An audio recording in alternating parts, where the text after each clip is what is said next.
Esto de aquí, les explico rápidamente, es una herida importante, punzo penetrante, que podría ser, por ejemplo, por bala, ¿no?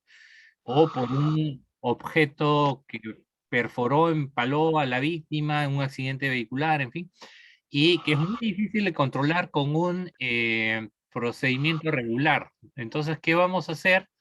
Vamos a rellenar la herida con un vendaje. Hay vendajes hemostáticos que vienen con un gel especial, idealmente, pero si no tenemos eso, con un vendaje normal, de preferencia séptico, limpio, vamos a rellenar la herida todo lo que se pueda con el dedo sin miedo. Vamos a meter la venda como lo ven ahí, y cuando ya esté a tope completamente lleno de esa venda y ya no entre más, entonces colocamos un vendaje de compresión muy ajustado, y luego por encima de eso aplicamos un torniquete.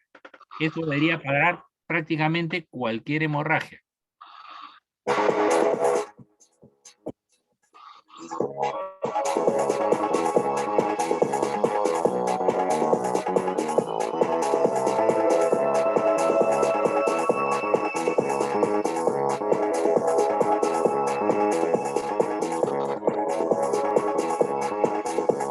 Ven, ahí vieron que ya no entra más de la venda hemostática que está usando él, pero podría ser una venda normal.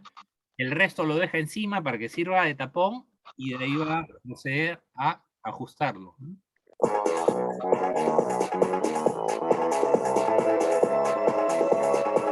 Idealmente, para continuar ahí, donde él está haciendo presión, compresión local con sus manos, usaríamos un vendaje elástico para ajustar recontra bien ese tapón, y si no para con eso el sangrado, por encima de eso, hacia la ingle, colocar, no en la ingle misma, porque ahí no funciona, en la ingle no funciona, un poquito más abajo, tratar de colocar un torniquete.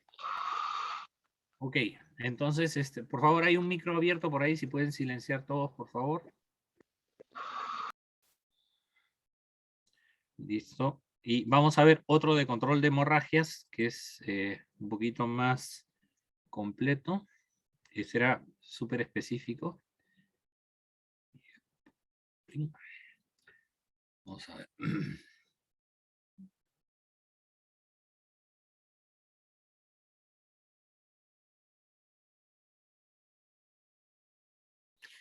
Este de aquí, que es de España, es muy bueno.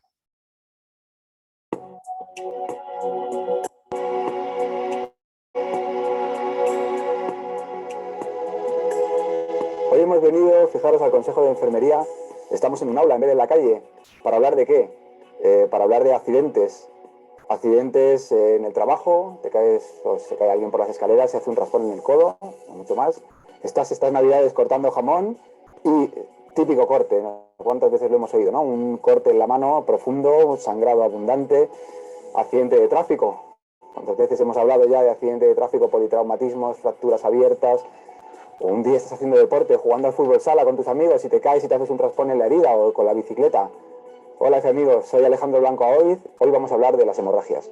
Fijaros, he traído un muñeco de politraumatismos con diferentes heridas para hablar de 3 casos diferentes de la hemorragia en sí. Hoy vamos a ver, fijaros, unas heridas superficiales, como son estas de aquí, esta de aquí del cráneo, por ejemplo. Vamos a fijarnos en esta herida nada más. Otra herida un poquito más importante, que es una herida ya abdominal, profunda. Me interesa mucho que se vea que es profunda. Y fijaros, otra herida también muy importante, eso será un corte, un politraumatismo serio, que seguramente venga afectado arterias y tenga un sangrado un poco más. ¿De qué va? Antes de seguir, tener en cuenta que estos videos fueron editados antes de la pandemia.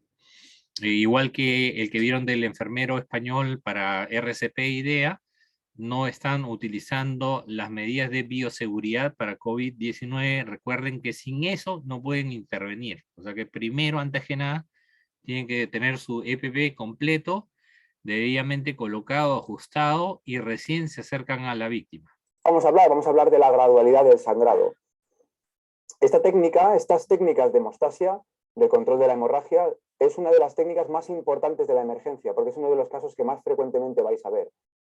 Entonces, si nos fijamos solamente en esta herida, nada más, solamente esta de aquí, quiero que se vea que es una herida superficial, imaginaros un raspón en la cabeza, una herida que... Pero claro, imaginaros que esta herida no deja de sangrar por algún motivo, pues que el paciente esté anticoagulado, que tenga algún problema de coagulación. ¿Qué es lo que tenemos que hacer? Pues lo primero, muy sencillo, seguridad, como siempre. ¿Que es un accidente importante y ha pasado algo? Recordar, activamos la cadena de supervivencia. Acordaros de esa cadena de supervivencia, llamamos al 112 para que vengan profesionales. Pero nosotros, ¿qué hacemos? Lo primero, protegernos. Fijaros, este gesto, que es muy sencillo, nos está quitando un poquito de tiempo para tratar la hemorragia, pero nos está dando muchísima seguridad de contagio, tanto contagio para el paciente como, sobre todo en este caso de la hemorragia, contagio para nosotros. ¿Qué es lo siguiente que tenemos que hacer? Una vez que tengamos los guantes puestos, lo que hacemos es coger gasas limpias que tengo por aquí preparadas y lo que voy a hacer es pues abrir un paquete de gasas estériles, de gasas limpias, lo más limpio posible. Recomiendan, si se puede, lavar con agua y jabón, pero imaginaros que no podemos en este caso. Y un paquete estéril, lo ponemos encima de la herida. ¿Y qué vamos a hacer? Comprimir la herida. Estoy apretando con mi mano para que esta herida deje de sangrar. Estamos haciendo una isquemia en los capilares, es un sangrado capilar, para que pare de sangrar. ¿Qué ocurre si no para? Pues que las gasas se irán empapando. ¿Qué es muy importante? Que no separemos nunca las gasas que están pegadas a la herida. ¿Por qué? Porque se está formando el coágulo allí. Entonces, ¿qué hacemos? Pues lo que hago es cojo otro paquete de gasas, lo abro y lo pongo encima. Entonces estoy con el número de paquetes de gasas que vaya poniendo, estoy valorando el sangrado. Que tengo un paquete muy grande y ya no puedo hacer buena presión, pues lo que hago es retiro las gasas de fuera, solamente las de fuera, y entonces cambio este paquete por otro diferente. Ese paquete, imaginar que ya estuviera empapado de sangre y he cambiado el de fuera solo por el otro fuera. Pero el de dentro nunca jamás lo toco para que el coágulo siga. Muy bien, pues ahora vamos a hablar de la siguiente hemorragia un poquito más importante, un poquito más profunda. Es una hemorragia ya venosa, no capilar. Y entonces este tipo de hemorragia, fijaros en esta herida, más que la evisceración en sí, me importa el corte, que veáis un poco la profundidad del corte. ¿Qué es lo que tenemos que hacer? Pues aquí hay unas técnicas más precisas, un poquito más profundas, por así llamarlas. ¿Qué hacemos? Por supuesto, cogemos las gasas limpias, las ponemos encima de la herida y comprimimos. ¿Que sigue sangrando? Vamos cambiando las gasas de fuera nada más. Pero aquí, imaginaros como es un sangrado venoso y el paciente tiene una coagulopatía, la que sea, o tiene un problema de coagulación, el que fuere, nosotros lo que podemos hacer son varias cosas más. Aparte de la presión, imaginaros que tenemos un pack de frío, de estos que venden químico, tenemos hielo en casa, y lo que hacemos es cogemos hielo, lo cubrimos, lo metemos en una bolsa, lo cubrimos con un trapo para que no esté en contacto con la piel, y con este hielo lo ponemos encima de las gasas y hacemos la presión. ¿Qué es lo que hace? Nuestra presión hace isquemia y el hielo hace vasoconstricción. Es importante mantener el hielo durante un tiempo prolongado para que la vasoconstricción ayude a la coagulación.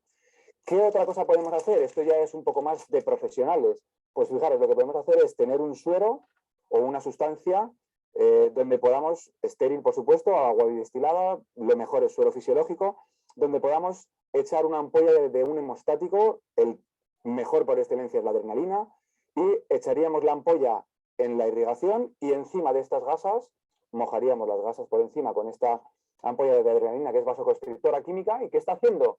Lo que está haciendo es vasoconstriñir, ¿para qué? Para que sangre a menor velocidad. También existen unos paños hemostáticos, que digamos llevan una sustancia, unos polvos o un gel, y que al ponerlo directamente sobre la herida, pues este gel actúa y hace también vasoconstricción y hace coagulación, estimula la coagulación. Pues muy bien, amigos, nos queda el último consejo, la última directriz para el control de la hemorragia. Fijaros esta herida ya es una herida importante, profunda, ha llegado al hueso, seguramente, fijaros por aquí, tiene alguna arteria tocada. ¿Y qué es lo que quiere representar? Quiere representar la profundidad, es un poco más profunda, se ve el hueso, tendremos arterias por aquí que están sangrando. Esta herida es una herida importante, sangrante. ¿Cómo se controla? Primer paso para el control de la hemorragia arterial, compresión directa sobre la herida. No ha cambiado nada con respecto a las otras dos. Yo cogería paquetes de gasas y comprimiría. Segundo paso, ¿qué es lo que se haría? Lo siguiente que se hace ya en una hemorragia tan importante es empezar a comprimir con un torniquete. Fijaros, sé que suena a un salto muy grande, pero son las recomendaciones que nos dice ahora el Consejo de la Asociación Americana del Corazón. Nos dice, tenemos que pasar directamente en una hemorragia importante de la presión directa a la presión en la arteria con un torniquete. No. Antes se recomendaba un paso intermedio, por eso está haciendo él la aclaración. En los nuevos protocolos se quitó ese paso intermedio, que era lo que se conocía como compresión local. O sea, hay una compresión directa sobre la misma herida, había otra local que era en una zona de la arteria hacia el corazón, y después venía, bueno, la opción del torniquete, porque se le tenía miedo al torniquete, pero ahora ya se sabe que un torniquete no produce daño, ya está plenamente demostrado por años de atentados terroristas y de emergencias en el campo militar. En las 2 primeras horas el torniquete no hace ningún tipo de daño. Las siguientes, la tercera y cuarta hora, puede producir algún daño leve que va a ser normalmente reversible una vez que se retire el torniquete, y en horas o días el daño que pudiera haber hecho se soluciona. Recién entre la cuarta y sexta hora es que puede haber un daño permanente. Y si estamos en una zona urbana, la ayuda médica profesional va a llegar mucho antes que eso. Entonces, además la compresión local no ayuda mucho en este tipo de heridas tan profundas, por tanto, pasa directo al torniquete. Con la presión de los pulsos ni con un torniquete. Entonces, ¿qué es lo que vamos a hacer?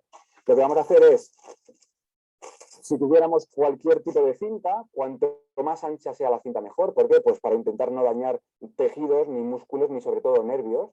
Y el torniquete... Para evitar el daño a los tejidos y para que la presión sea efectiva, lo ideal es que tenga mínimo unos 5 centímetros de ancho lo que vayamos a utilizar. Por decir, si es un cinturón de un caballero, ¿no? Que tenga 5 centímetros de ancho. O cualquier implemento que usemos de 5 centímetros para arriba.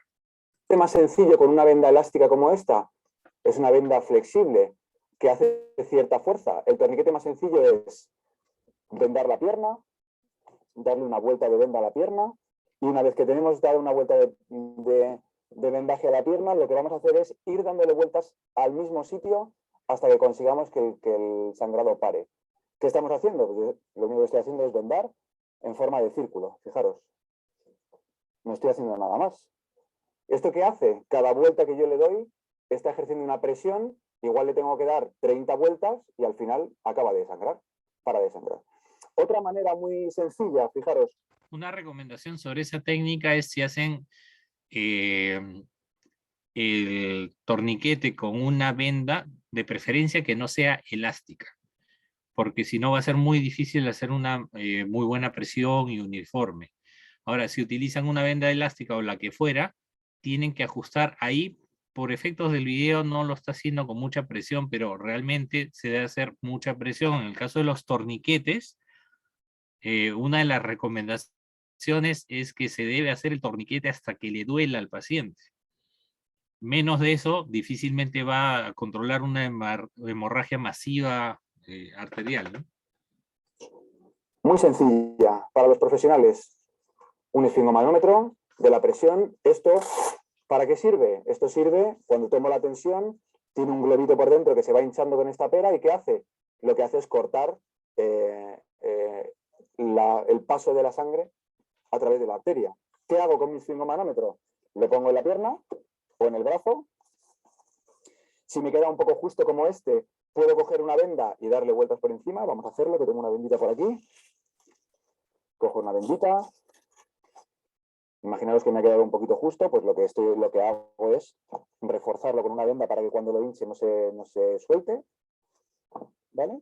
Imaginaos que le doy 4 o 5 vueltas, y cuando tengo 4 o 5 vueltas dadas, fijaros que el truco de dejar la venda debajo para que se quede fijada, lo que hago es cerrar el esfingo y ponerme a hinchar.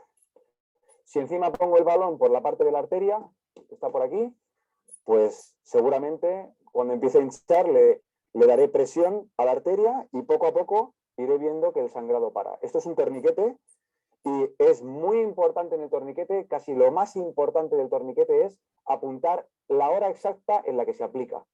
¿Para qué? Para que los profesionales de la emergencia, ese 112, esos enfermeros de emergencias que ya hemos activado, sepan cuánto tiempo de isquemia tiene la extremidad. ¿Vale? Bueno, después está el torniquete, el que todos ya habéis visto muchas veces, que es estas vueltas de vendas que estás dando, hacer una vuelta un poco más larga, coger un palo y empezar a dar vueltas. ¿Qué es lo que estoy haciendo con este torniquete? Pues lo que estoy haciendo con el torniquete es, cada vuelta que le doy, estoy dando presión a la venda y esa presión de la venda lo que hace es disminuir el tránsito de la arteria, la sangre que lleva la arteria y disminuir el sangrado al final. Fijaros, hemos pasado de la presión directamente al torniquete. ¿Por qué? Porque este sangrado es muy importante. Sin embargo, en este otro sangrado hemos hecho presión y como no podemos hacer mucho más, lo que hacemos es vasoconstricción química o vasoconstricción por hielo. Y en aquel caso, en el primero, ¿qué hacemos? Lo que hacemos es presión. Nada más. Pondría un paquete de gasas encima y lo que estaría es continuamente apretando hasta que la hemorragia se controlara. 3 tipos diferentes de hemorragias, 3 tratamientos diferentes. Recordad, cuidaros. Y si no sabéis cómo, preguntar a vuestro enfermero. Entonces recuerden, en el nuevo protocolo había una X, el XCAB, era para contener este tipo de hemorragias masivas, exsanguinantes, que podrían comprometer la vida de la persona y que si no lo hacemos de inicio, por más que hagamos todo lo demás bien, vamos a perder al paciente. Otras recomendaciones, cuando hagan un torniquete, como le digo, tienen que ajustar sin miedo, aunque le produzca dolor a la víctima. El torniquete, hay todo un debate sobre si se hace a 5 centímetros arriba de la herida, o sea, 5 centímetros más proximal hacia el corazón, en las extremidades, o si es que se hace lo más proximal posible, o sea, lo más distante de la herida y lo más cercano al corazón. Hay todo un debate sobre ese tema. La tendencia ahora es que debe ser lo más eh, proximal hacia el corazón posible, aunque esté lejos de la herida. Eh, el otro tema es si es que un torniquete no contiene la hemorragia totalmente, entonces deberíamos aplicar otro torniquete 5 centímetros por encima del primero. Entonces por eso quizás no es bueno colocar el torniquete en la zona más distal de la extremidad, sino relativamente cerca a una distancia mayor a 5 centímetros de la lesión. Eso nos deja el espacio para, en caso que necesitemos, poder poner a otros 5 centímetros más arriba un segundo torniquete. En teoría, eso debería parar cualquier sangrado.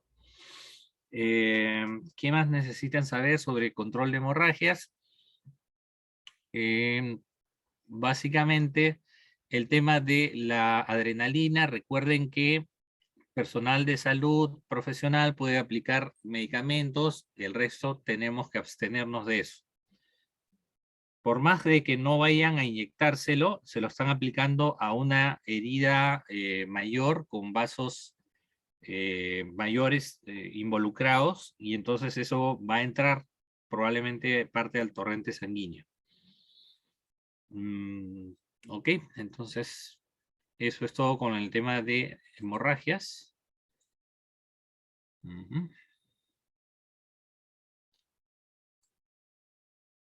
Y ahora vamos a ver.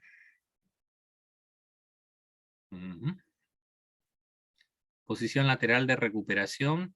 Creo que es esta la más adecuada. A ver, déjenme ver.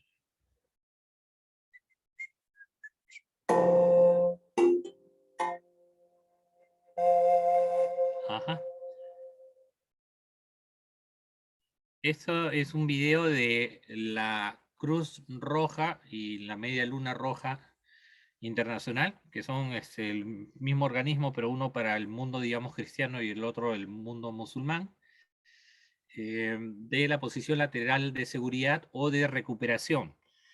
Esto cuando lo aplicamos, cuando la víctima asumimos que no tiene lesión cervical y cuando tenemos que estar un tiempo prolongado esperando la ayuda o hay múltiples víctimas y no podemos monitorearlas a todas en simultáneo, entonces las ponemos en posición lateral de seguridad para que puedan respirar con facilidad y en caso tengan vómitos o sangrado o secreciones, no se atoren o no se aspiren esas secreciones y se complique.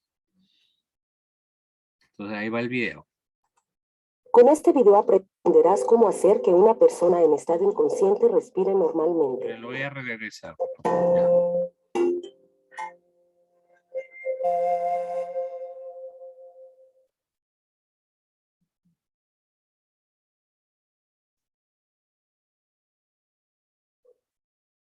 Con este video aprenderás cómo hacer que una persona en estado inconsciente respire normalmente, colocándola en la posición lateral de seguridad. Túmbala de espaldas y asegúrate de que... Hay un comentario, si vieron, ha girado la cabeza de la víctima y ha movido el cuello y el mentón, la mandíbula, porque estamos asumiendo de que no ha habido daño cervical. Eso puede ser, ¿por qué? Porque de repente ella estaba ahí cuando ocurrió y por lo que vio asume que no hay daño cervical, ¿no? Porque si no, perdón, tengo que hacerlo con mucho más cuidado para evitar complicar a la víctima. Tiene las piernas juntas y siguiendo la línea de la columna.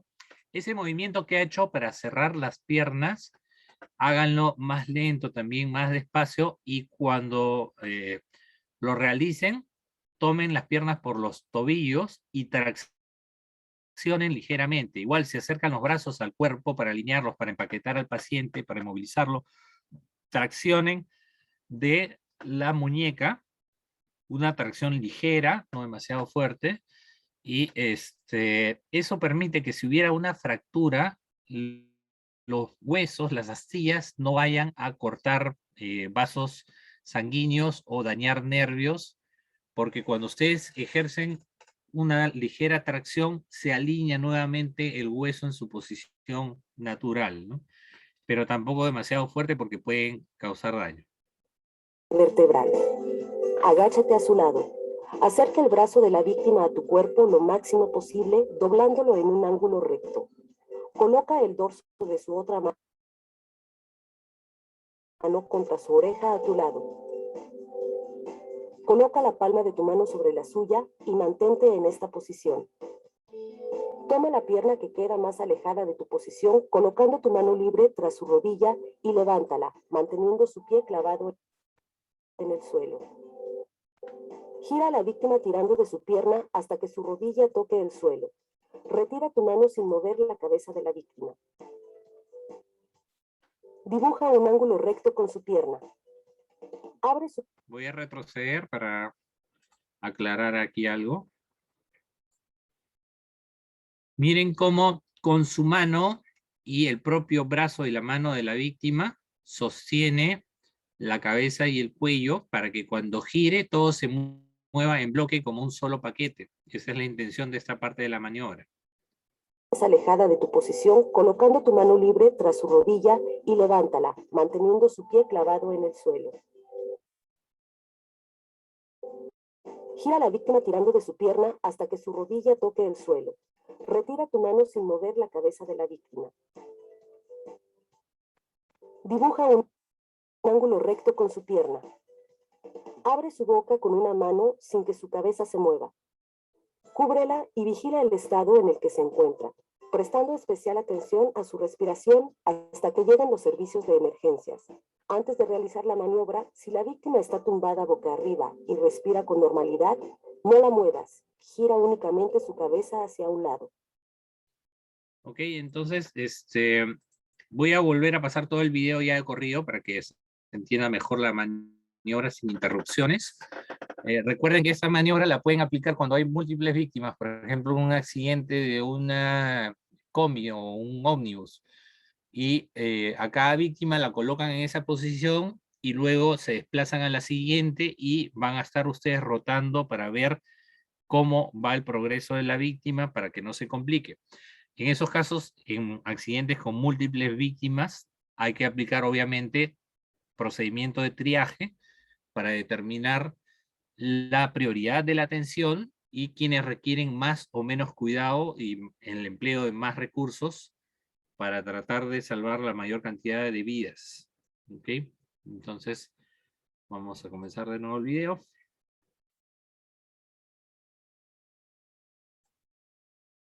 Ahí va.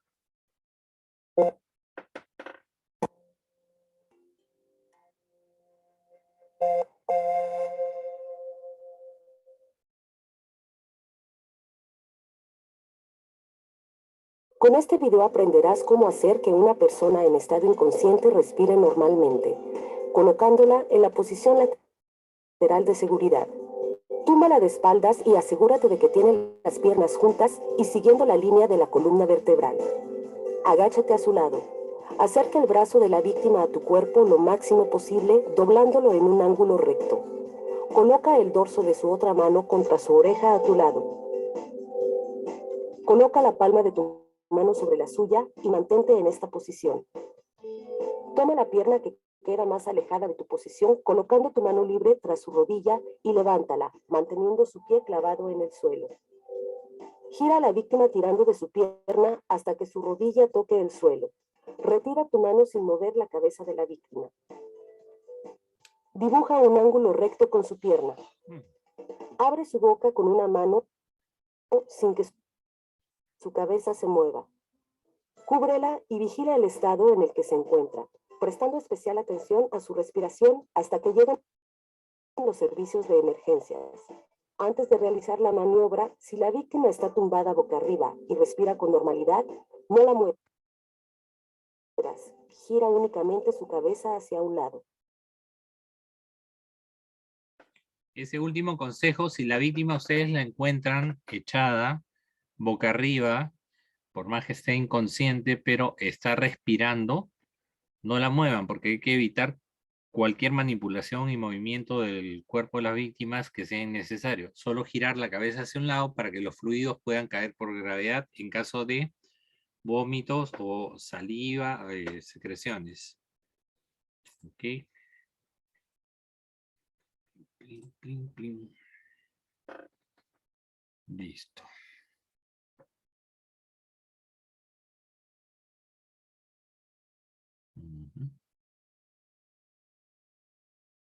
Y bueno, para terminar vamos a ver el video de soporte vital básico. Ya nos hemos pasado unos minutos, pero como tuvimos problemas de conexión, lo estoy alargando un poquito para compensar. El video que puse ayer al final de la clase lo pongo de nuevo ahora, pero vamos a comentarlo. Y con eso terminamos.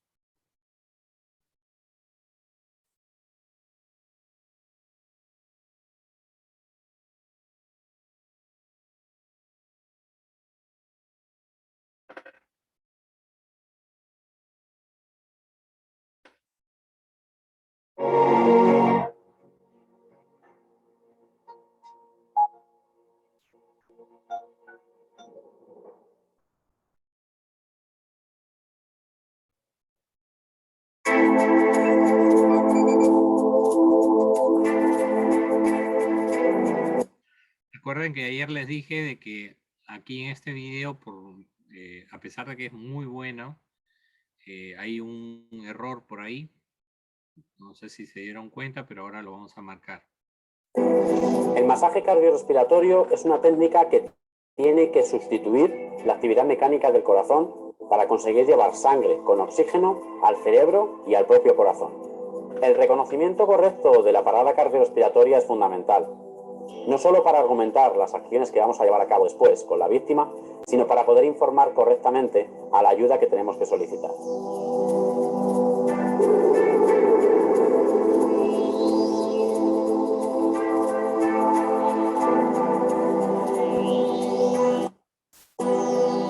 Para comprobar la inconsciencia de un individuo que ha sufrido un colapso, simplemente vamos a agitarle por los hombros y a gritarle en voz alta. Si la víctima está consciente, responderá a estos estímulos y no haremos nada más que reevaluarle. Si la víctima está inconsciente, no responderá y necesitaremos hacer más cosas.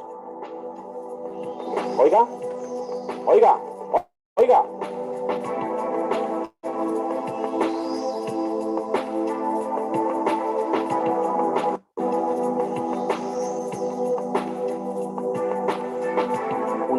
¿Se dieron cuenta del error? El socorrista está zamaqueando a la víctima. Y eso no debemos hacerlo bajo ningún concepto. Uno, porque le estresamos. Dos, porque puede reaccionar violenta o agresivamente. Tres, está golpeando la cabeza contra el pavimento si estuviera en la vía pública, ¿no? Entonces, si queremos que la víctima reaccione, primero, al abordarlo, esto es importante, la mayoría en saberlo, tenemos que hacerlo con cuidado, con delicadeza, para evitar que la víctima trate de moverse, pararse o incorporarse, porque ahí puede complicar todo su cuadro. Una vez que ya estamos cerca, pedimos autorización para poder asistirla, pedimos su permiso, su consentimiento, hay que decirlo en voz alta, de repente no nos contesta, pero probablemente sí nos está escuchando y entendiendo, y si no, de repente algún acompañante puede autorizar, puede escuchar que se ha solicitado el permiso. Luego de eso, cuando tocamos a la víctima, lo tenemos que hacer de forma amable, ¿no? No agresiva.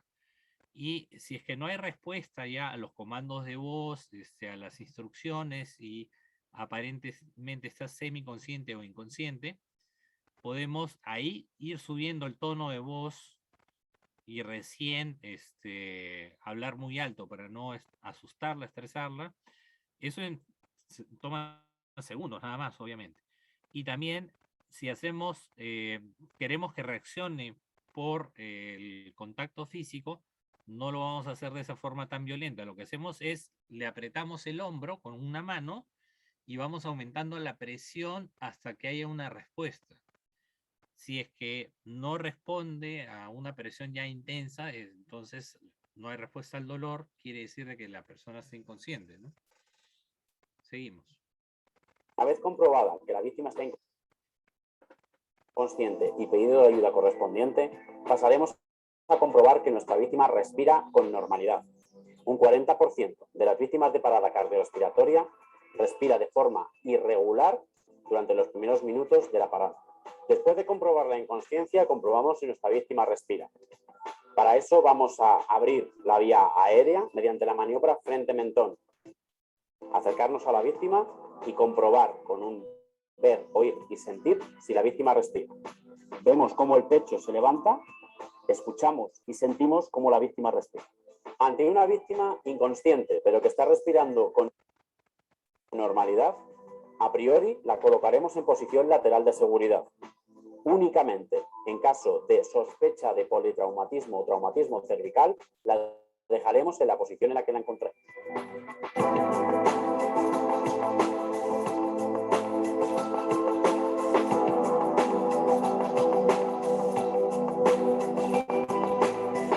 La técnica del masaje cardíaco busca suplir la actividad mecánica del corazón. Tiene que ser unas compresiones profundas, rápidas e ininterrumpidas. Para ello vamos a colocar el talón de la mano justo en el centro del pecho, en la línea intermamilar. La otra mano vamos a cruzarla. Vamos a estirar nuestros codos y nos vamos a situar en la perpendicular del eje del paciente. Súper importante es cuando entrelacen las manos, tienen que apoyar solo el talón de la mano en el pecho de la víctima, en el esternón, y traccionar con la mano que está encima a la que va hacia el pecho del paciente para que los dedos no hagan contacto con la víctima, solo el talón de la mano. ¿Por qué es importante que solo haga contacto el talón de la mano? Porque si los dedos hacen contacto con la parrilla costal, con el pecho de la víctima, la fuerza se distribuye, se pierde, se va a extender en un área mayor y la compresión no va a ser tan efectiva. Primero. Segundo, parte de la fuerza se va a ir hacia las costillas y es ahí donde podemos fracturar las costillas. Entonces asegúrense de que solo el talón de la mano es el que está haciendo presión. En esta situación, con los codos bien estirados, Iniciamos el masaje cardíaco. Miren cómo lo hace sin miedo. Durante el masaje cardíaco puede ocurrir que se rompa alguna costilla. Nos debe dar lo mismo. Y generalmente deberemos de seguir dando masaje cardíaco. Esto va a ocurrir por una incorrecta posición de las manos en la parrilla costal. En lugar de estar la mano en el centro del pecho, se va a ir hacia adelante o hacia el otro lado. Volveremos a colocar la mano en el centro del pecho y seguiremos con el masaje. Importante también es que las manos no deben separarse en ningún momento del pecho de la víctima hasta que nos releven o hagamos el cambio, ¿no?, hacia otra posición, porque si no, cada vez que queramos comprimir vamos a tener que buscar la ubicación, reacomodar, ahí es donde la mano se va fuera de sitio y también podemos fracturar las costillas. Lo otro también es, no debemos rebotar sobre la víctima, o sea, la mano debe mantener siempre el contacto y también dejar que el pecho vuelva a extenderse completamente. O sea, comprimimos, baja 4.5 a 5 centímetros y de ahí debe subir la misma cantidad, 5 centímetros de nuevo para arriba, no 3, no 2,5, antes de volver a comprimir. Porque si no, no se carga el corazón y los pulmones van a estar funcionando a una capacidad mucho menor de lo que deberían, ¿no? Asimismo, tampoco deberemos de buscar la posición más inferior, puesto que aquí hay un huesecillo que se llama apófisis sifoides que se puede fracturar.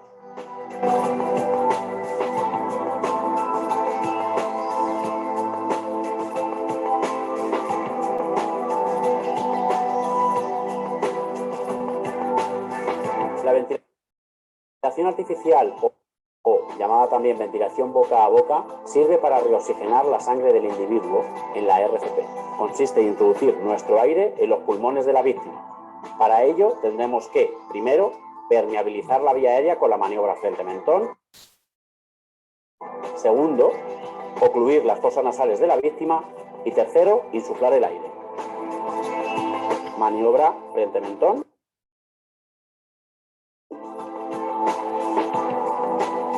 Cerramos las fosas nasales y nos agachamos con nuestra boca abierta para insuflar el aire.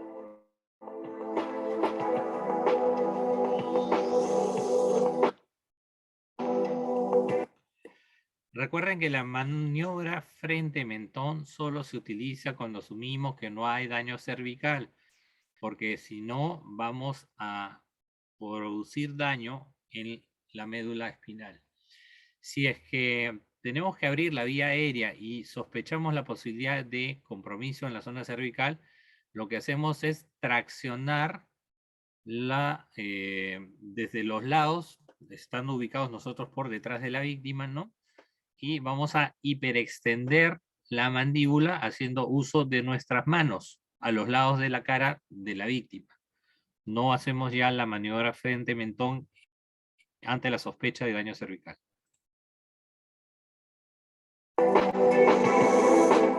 Debemos realizar un sellado perfecto de nuestros labios alrededor de los labios de la víctima y comprobar que el aire entra mirándole al pecho y escuchar cuando el aire sale.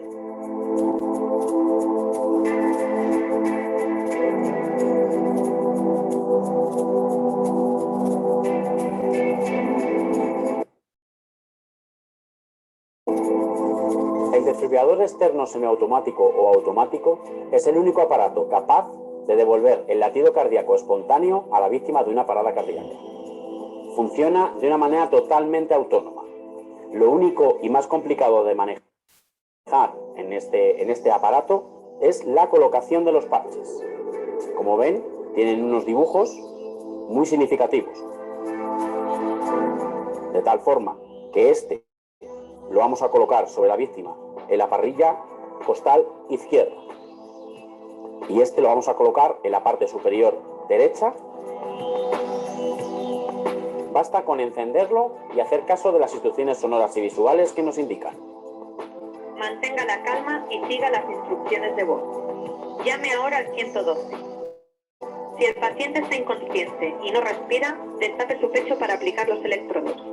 Nos indica que pongamos los electrodos. Coloque los electrodos firmemente en el pecho desnudo como muestra el dibujo. No toque al paciente. Analizando el ritmo cardíaco. Espere. No toque al paciente. Manténgase alejado del paciente. Cargando. No toque. Recuerden que en Perú no es 112, ese es el SAMU en España y en algunos otros países. Aquí SAMU es 106, Cuerpo de Bomberos 116. Toque al paciente. Pulse el botón verde parpadeando. Descarga administrada. Empiece la RCP ahora. Haga 5 ciclos de 30 compresiones seguidas de 2 insuflaciones. Presione rápidamente el tórax del paciente.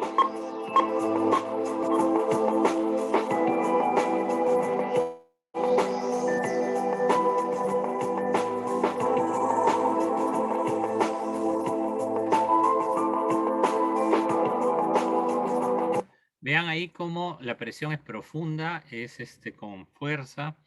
Los brazos completamente rectos, no se doblan ni los codos, ni las muñecas, ni el hombro. Lo único que dobla es la cintura de la persona que está haciendo las compresiones. Realice 2 insuflaciones.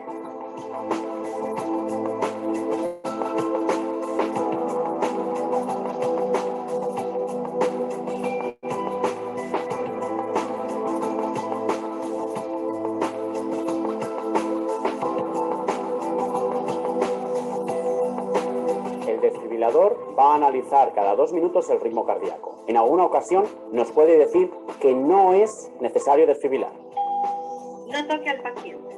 Analizando el ritmo cardíaco. Espere. Descarga no aconsejada.